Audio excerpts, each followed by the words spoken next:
Super Teddy, Adventures for Little Ones. Pollyanna's Glad Game.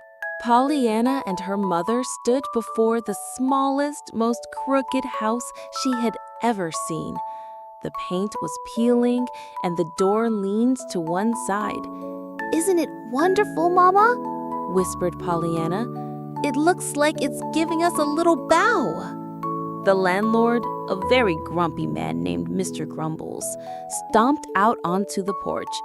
He had a face like a squeezed lemon. "No loud noises, no running, and no fun," he grumbled, handing them a key. "And I like my rent on time." While exploring the messy backyard, Pollyanna found a single, brave daisy pushing its way through a crack in the pavement. "Well, hello there," she said to the flower. "You're not going to let a little cracked stone stop you from reaching for the sun, are you?" Pollyanna spotted a boy about her age sitting on the steps of the house next door. His face was in his hands, and he was crying softly. Pollyanna walked over quietly. "Is everything all right?" she asked.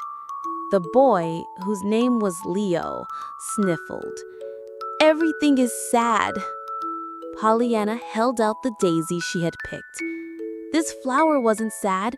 It was growing in a crack, but it was still trying its best to be happy.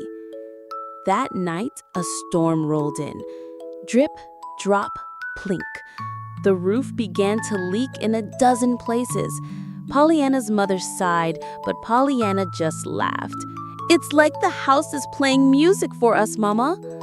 Pollyanna started to dance around the pots and pans, twirling and leaping as if she were on a grand stage. Every plink and plunk from the raindrops was a note in her special song. Mr. Grumbles heard the noise and stomped over to complain. He threw open the door, ready to shout, but he stopped.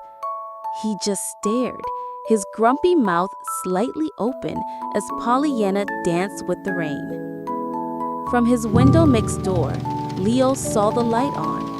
He peeked through the curtains and saw Pollyanna's silly, happy dance. A tiny smile, the first one in a long time, touched his lips.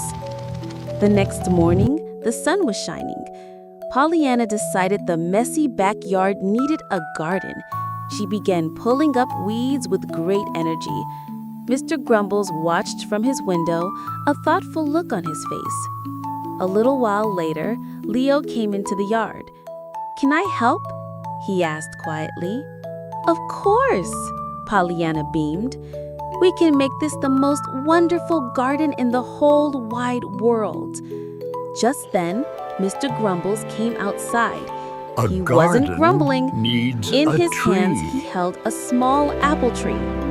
"A garden needs a tree," he said gruffly, but with the hint of a smile. And Pollyanna knew that even the grumpiest of gardens could grow. Super Teddy, Adventures for Little Ones. Hi, little friends. Thanks for joining our adventure. Each day is a sweet chance to be amazing. Like and share the fun. See you soon with surprises. Remember, you're awesome. Your friend, Super Teddy.